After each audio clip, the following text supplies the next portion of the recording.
बंद करवा अरे रही है। सर, एम्प्लॉय को ये लोग पहले से हटा रहे थे, जानकारी मुझे अभी हुई है, नहीं समझे बात आप। एम्प्लॉय को ये लोग पहले से ही हटा रहे थे। हमें अब धीरे धीरे, चूंकि अब जैसे जैसे हमारा कुनबा बढ़ रहा है ना सर, अब बहुत सारे उधर के लोग भी हमारे साथ आ रहे हैं, समझिए बात को।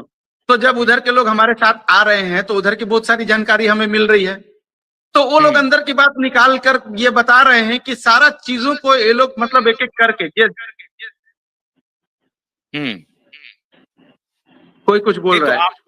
आप ये कह रहे हैं कि ऊपर के अधिकारी जो छोटे छोटे एम्प्लॉय हैं उस सबको हटा करके एक छोटी संख्या में एम्प्लॉय रखना चाहते हैं और अपना वारा न्यारा करने में लगे हुए हैं और पैसा किसी का नहीं देना है, बाकी बिल्कुल बिल्कुल। और बहुत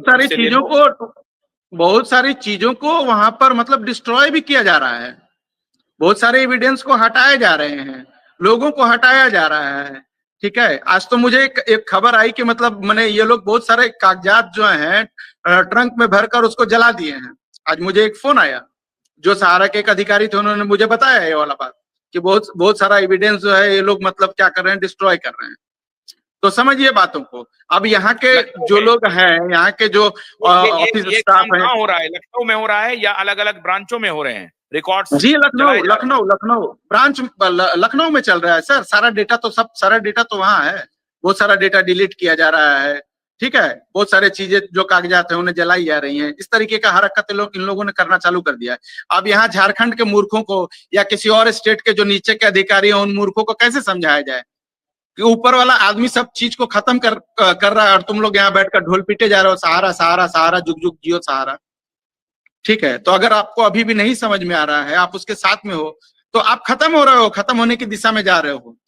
हमें तो लगता है कि हम जिस तरीके से निकल के लड़ाई लड़ रहे हैं, हम तो अपना पैसा लेने में कामयाब हो जाएंगे। हम बहुत जल्दी हैं ये राजेश द्विवेदी करके लिख रहे हैं चैट बॉक्स में कि न्यूज सही है, एम्प्लॉय को हटाया जा रहा है। ये एम्प्लॉय को कहाँ हटाया जा रहा है राजेश जी, अगर आप ये भी लिखें, कहाँ कहाँ हटाया जा रहा है? लखनऊ में हटाया जा रहा है? आशुतोष जी, अभी तक हमने जितने भी बात बोली है आपके चैनल पर आकर, ठीक है, आप खुद ही बता दो कि नहीं प्रवीण जी, आपने ये एक बात जो है वो गलत बोल दी। हमें झूठ बोलने की आदत नहीं है सर। हमने सहारा में काम, मेरी बात समझिए, हम लोगों ने सहारा में बड़ी ईमानदारी से काम किया है, ठीक है, और हमने अपना कॉलर ऊंचा करके काम किया है। आज तक हमारे ऊपर कभी भी कोई भी व्यक्ति, हमारे जितने कलीग हैं, हमारी ईमानदारी की कसम खाते हैं, समझ गए सर, ऐसी हालत है। लोग हमारे पास ब्लैंक चेक फेंक कर चले जाते थे कि इस बंदे को अगर मैं चेक देकर जा रहा हूं तो कभी कुछ नहीं होगा, सिग्नेचर करके। समझिए, लोगों का विश्वास, ट्रस्ट हमारे ऊपर। हम लोग वैसे लोग हैं, क्या हम कभी किसी को धोखा दे सकते हैं? क्या हम किसी को झूठ बोलेंगे? सुरेश कुमार सिंह लिख रहे हैं कि एजेंट को कमीशन खाता है 10% और फ्रेंचाइजी मैनेजर को मिलता है 0.5%, तो कार्रवाई एजेंट पर भी होगी। कौन से स्कीम में 10% कमीशन मिलता था मुझे नहीं मालूम है, लेकिन कोई भी अगर एजेंट को दोष लगाता है सर या कुछ इस तरह का बात बोलता है, तो कोई एजेंट कहीं से पैसा, किसी की जेब से पैसा निकाल कर लाता था सर। इस बात को समझिए, किस तरीके से सामने वाले को कन्विंस करता था।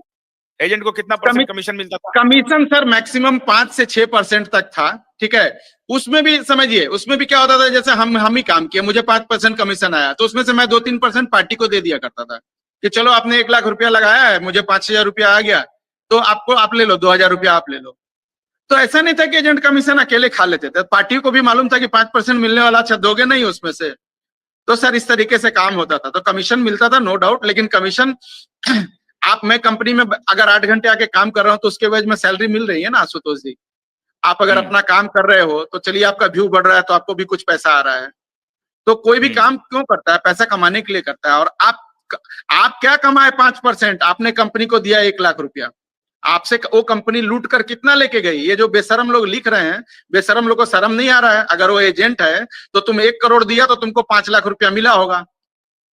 कंपनी तो 1 करोड़ लेके चली गई, आज उस 1 करोड़ की लायबिलिटी तुम्हारे सर पे है।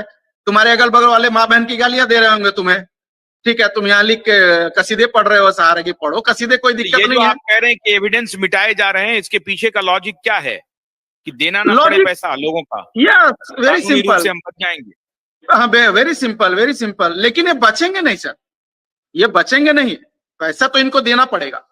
प्रशासन अगर चाह लेगी, प्रशासन के हाथ में कितनी पावर होती है बताने की जरूरत है। एविडेंस और कल मिटाने से तो मिटेगा नहीं ना, क्योंकि जो निवेशक हैं वो तो सब लाइव हैं, उनके पास जो भी है छोटे मोटे कागज तो है ही है, सादा अरे पेपर ही देखिए सही। देखिए देखिए, आपने सुना होगा स्टेट में भी या सेंट्रल में भी जब सरकारें बदलती हैं तो उन लोग मंत्रालय में किसी किसी मंत्रालय में आग लगा देते हैं कि उनका काला चिट्टा पीछे का नख खुल जाए। लेकिन जो सामने वाला आएगा अगर वो ईमानदार व्यक्ति है तो उनको उनका सब कलई, उनकी सारी करतूतें सब निकाल के रख देगा। तो हमारी सरकार उस तरफ बढ़ रही है, बहुत ईमानदार। मुझे खुशी है, अब इस बात की खुशी हो रही है, 50-52 साल उम्र हो गया सर कि झारखंड में पैदा हुआ हूं और आज ये लड़ाई लड़ रहा हूं और सारे ईमानदार लोग आज हमारे साथ आ गए हैं। सारे पुलिस वालों का भी पैसा लगा है सर, उनका भी दिमाग खराब है। कल जो अधिकारी, बड़े अधिकारी, एसपी रैंक के अधिकारी जो हमारे साथ बैठे हुए थे, वो खुद सारा काम कर चुके हैं, छोड़ दीजिए उनका नाम नहीं बताऊंगा। और जिस तरीके की माँ बहन की गालियां दे रहे थे वो, सोचिए कितने डेस्परेट हैं ये लोग कि हम लोग पैसा निकालेंगे आप लोगों का, किसी भी हाल में छोड़ेंगे नहीं इन लोगों को। तो इसमें चूंकि ऑफिसर का भी पैसा इन्वॉल्व है, इसलिए भी उनके तरफ से आपको कॉन्फिडेंस हो रहा है कि चूंकि उनका पैसा भी इन्वॉल्व है तो वो भी नहीं सर, ये तो अभी पता चल रहा है कि ऑफिसर्स और इनका उनका पैसा लगा है। ये कॉन्फिडेंस इलेक्शन से पहले ही हम लोगों को आ गया था कि सरकार ने जिस तरीके से आश्वासन दिया था, तो हमें पूरा उम्मीद था कि ये सरकार बिल्कुल हमारा साथ देगी। हमने सरकार को पूरा सपोर्ट किया है और आगे भी ऐसी सरकार को सपोर्ट करेंगे। दूसरी स्टेट के लोग अगर सुन रहे हो तो आपको भी ये हमारा आह्वान है कि आप अपने अपने स्टेट में निकलिए, अपने प्रशासन को जगाइए, जरूरत हो तो हमें बुलाइए, झारखंड का एग्जाम्पल दीजिए कि इनको सब तरफ से हम लोग घेर लें। लखनऊ में बैठकर ये अय्याश जो अय्याशी कर रहे हैं, करोड़ों लोगों का रुपया लूटकर, भिखमंगों तक को नहीं छोड़ा है सर इन लोगों ने, भिखमंगों को भी। प्रदीप का क्या कह रहे हैं, अवधेश यादव जी को ज्वाइन होना चाहिए क्योंकि वो कुछ लिख रहे हैं। नहीं, मैं एक जो सवाल मेरा आपसे है इम्पोर्टेंट, कि जो लोग भर्ती हुए थे कल हॉस्पिटल में, उनकी क्या स्थिति? आप कह रहे हैं कि वो मेरा लुकआउट नहीं है, लेकिन कुछ तो जानकारी होगी ना भाई, क्योंकि वो आपके जोनल मैनेजर हैं। तो जोनल मैनेजर आएगा ही नहीं, बताएगा नहीं डेटा, तो कैसे? खाली गाली गलौज से तो काम चलेगा नहीं ना। तो क्या ये प्रशासन, सीआईडी ने सम्मन भेजा है केंद्रीय कार्यालय को, लखनऊ भेजा है? आपको क्या लगता है अभी तक सम्मन नहीं गया होगा? वहां से जवाब भी आना चालू हो गया है, जवाब आना चालू हो गया है, सब चालू हो गया है सर।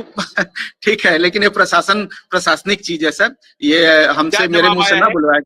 क्या जवाब तो आप बता ही सकते हैं कि ये सम्मन गया, ये जवाब आया है। क्या जवाब आया?